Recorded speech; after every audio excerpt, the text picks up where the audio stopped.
Bu Amel? Bu Sari?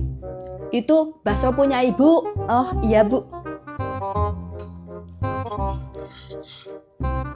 Bu, ini mangkuknya punya siapa ya?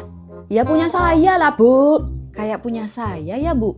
Memangnya yang punya mangkok kayak gitu cuman ibu doang? Banyak loh yang punya. A few moments later. Bu Amel, saya pulang dulu ya. Loh bu, kok mangkuk saya mau dibawa toh?